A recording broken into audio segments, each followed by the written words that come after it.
Not only are we physically going where the animals are living, we're mentally, trying to think as if an animal would think, but now we're also communicating with them and using their language to hunt them more effectively. And when you combine all of those elements in pattern and wind and all of these factors, it really, it opens up a whole new world of hunting, and it's a game changer. It's a life changer. And I'm sure after this week, Vicki will dream of calling elk and rutting bulls the rest of her life.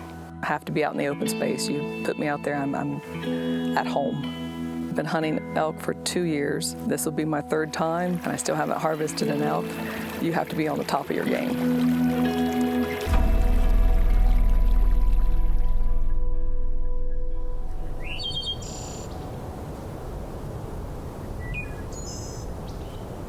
This drainage right here is one they really like. That drainage over there, we just have to kind of watch and see where they're gonna pop up. I'm gonna walk over here in a second and look down this way and see. But like I said, it's not uncommon for them to wait a little bit down there, especially if nothing bothers them. Now he also could be trailing. They could have come out early and he could be trailing her. I don't think we could hear him bugle from over there.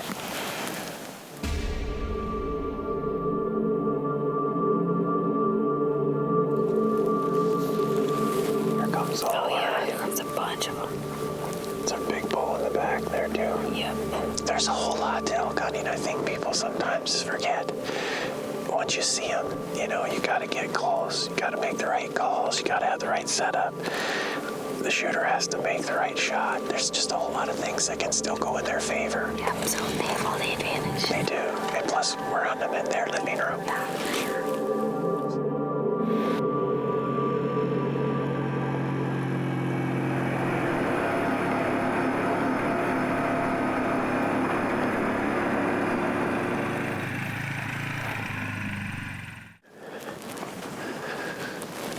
Hunted public land my whole life, and in Oregon we just don't have the genetics for super big bulls. I mean, they do exist, but they're not as frequent, and going to Montana is really excited because they have such incredible genetics, and to be able to hunt, that's incredible. This is gonna turn like this.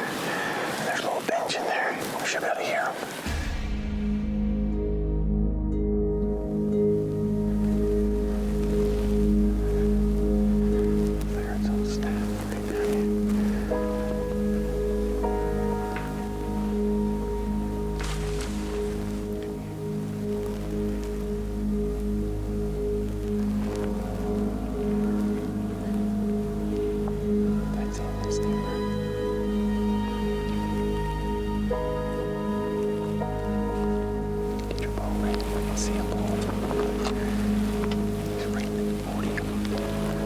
He's coming right to us, Christy. Right here. He's walking right there. Yeah. Coming right to you. Get ready. Don't move. Don't move.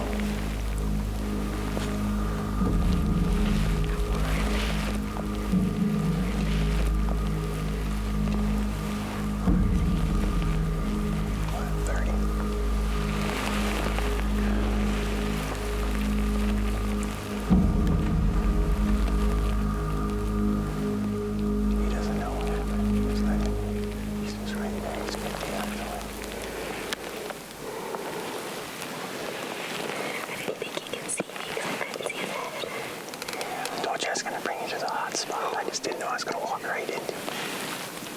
I'd like to get around the hill a little bit more, but I got to feel it. Yeah, I can see him now walking straight away, which is good. If I knew what they were going to do, then I wouldn't hunt them.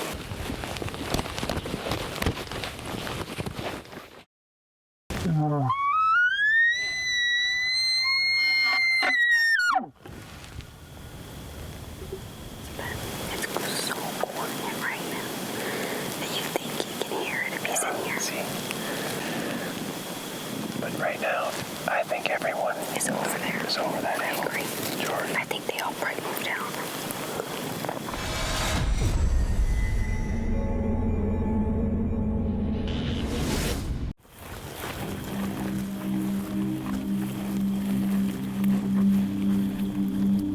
going into the hunt, I was a little concerned about, how stealthy we were going to be able to be with the terrain and the topography, but gosh, we just got super lucky and were able to, get in on elk and stay disguised. Right over this little 50, 60 yards feeding.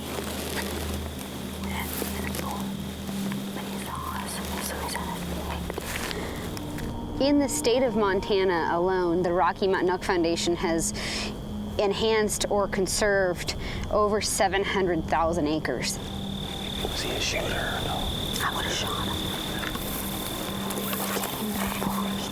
Up here at 65 yards, right on top of this point. And the other one's a freak. And he came around and he dropped down in this gully. He's down this way. We're helping lead the way in conservation and to be able to see a bull, 6, 7, 8, 9, 10 years old, reach maturity and get to this genetic profile, that isn't done in places where they don't have good food and habitat. That's accomplished through hard work and conservation. Wouldn't mind having a girlfriend or anything. I'm sure he would love to have a girlfriend. Here he comes. Yep. Yep. Game on.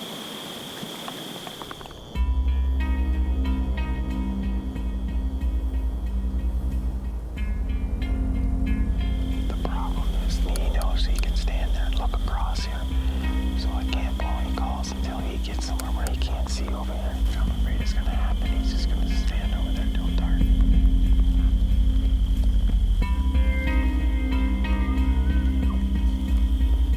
All right, let me try and you tell me what he does, Christy. Watch, just step.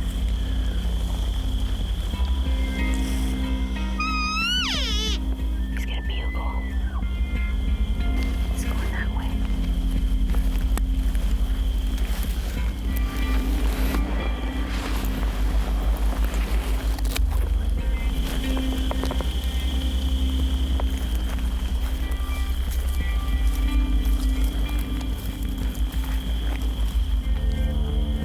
Christy, he's already across. He's on this side. He's coming down. 60.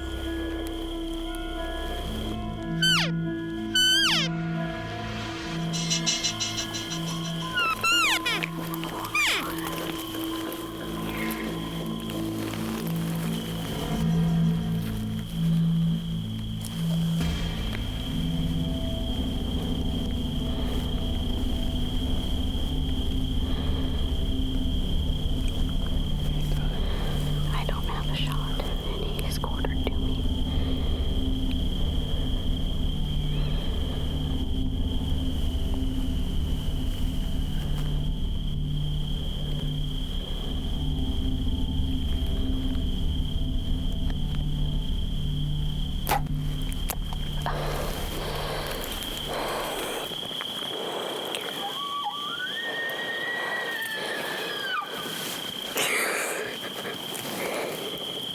He just went down in these bushes right here.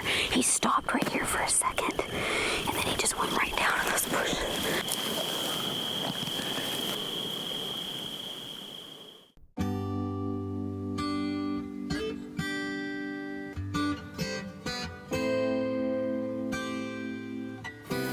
Can you see him? You see what I'm looking at? Oh my God. That's just nice work. That is an incredible sight. He didn't go anywhere. He was there waiting for me. It was the answer to every prayer, every dream. I had waited, like literally my entire life. I dreamt about that moment. I can't. I'm gonna cry. I'm so excited. I'm like speechless. The fact that he's gonna feed my family, the whole situation, it literally came out of the storybook of my dreams. As if I drafted it in my mind for the last 33 years. We had the perfect day, we got the perfect wind, the perfect bull. It all comes together. Like I said, God likes elk, but sometimes he likes us too. He loves me today. I'm so blessed today. As hunters, as conservationists, we lead the way for the next generation of hunters and the next generation of elk, and it's our responsibility to be stewards of both of those entities for everybody, for the wildlife, for our legacy. This is what we live for. Congrats, Kristy, on what was a slammer bull. Guys, I'm telling you, the girl knows how to hunt. Sharing camp this week with Kristy is Vicki Reed. Vicki is a hunter and always has been, but this is only her third time hunting elk. Her late husband introduced her to bow hunting, and she's been away from the sport a little while, but now she's back, and she means business. It's all about you today. Okay. I'm ready. Okay. Well, the way I look at it, there's two ways to hunt elk. There's a right way and a wrong way. We do both. We're getting ready to walk with the wind that way. And we're going to go down here because we haven't heard a bugle yet. And we're going to make one bugle. We're going to get him upwind. And then we're going to pull him into 20 yards and she's going to shoot him. So, Yep. That's fine with me. Nothing to it. I smell like earth, so I'm good to go. It's nice to have a guide with confidence. That's what we want. Absolutely. All right, let's do this.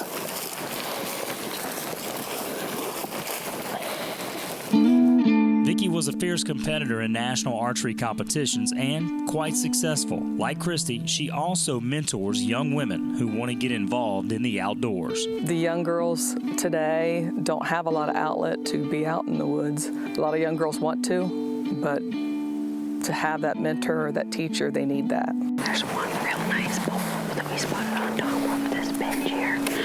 I'm willing to take the time to teach them, so long as they're willing to learn. Yeah, let's get to that tree right there. Game plan again. There's always things to learn, even at my age. I mean, you always learn something new every day.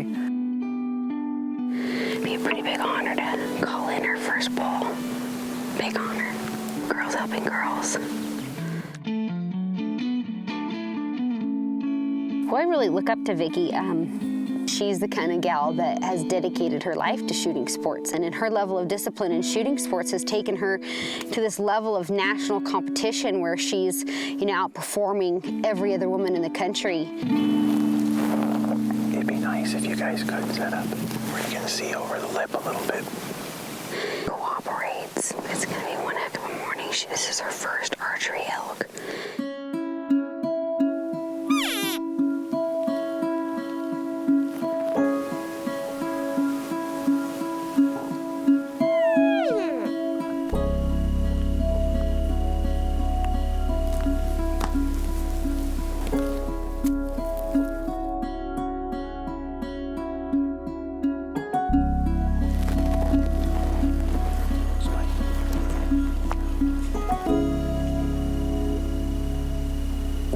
That's the way it goes. Sometimes you have the dream moment where they come in and they do everything right, and sometimes you just have where they don't do anything at all.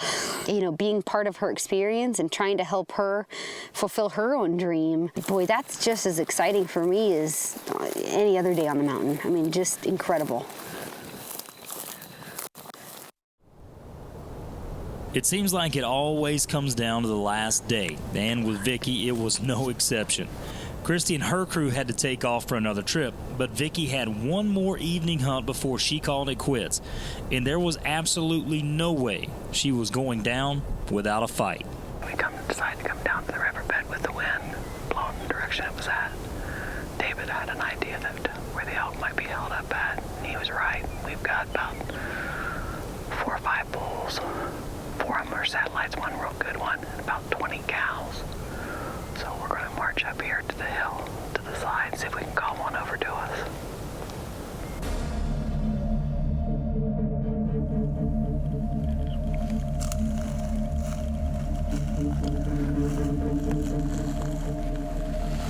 Hey, I think one of those bulls are walking right down the hill toward us. All right, let's try and get set up right over here.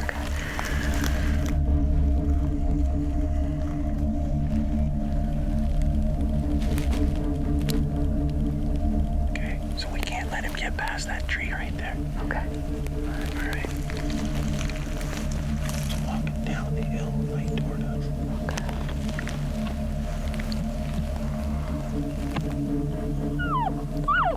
I see him. He's looking up this way.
didn't go very far. I just shot my first bull. Oh my God. No. It's not a little bull either. No. It's a great Oh my God, see? He's right there. I got my first bull. It's the best experience anybody could have. Look at that thing. Oh, that is a bull. Sweet. Oh, my first bull. Oh my God, he's a dandy. You know, I would have loved to have been the one to call Vicki in a bull. Unfortunately, I wasn't there. I was so glad that she got to have that experience and actually really connect. Look at that thing. That's a monster. You know, to have her have that experience, I couldn't be happier for her. Good job. Congratulations Thank you. again. Thank you. All right, well, we're going to try and get this thing out of here because you need to get home today. Yes. So we're going to get all this done and roll out of here. All right. Nice bull. Great. Nice.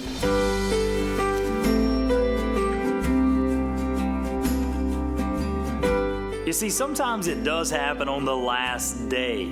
Yeah, I feel like this episode is about empowering women in the outdoors. As men, we get caught up thinking that hunting is just for us. That couldn't be farther from the truth. Christy killed her biggest archery bull ever, and Vicki was able to connect for the very first time. That is something that is truly unforgettable. Point being, 2 women killed bulls on this episode. It looks like us guys may have a little bit of catching up to do. Thanks for watching Team Elk this week. To become a member and learn how you can get involved, go to rmef.org and remember that hunting is conservation.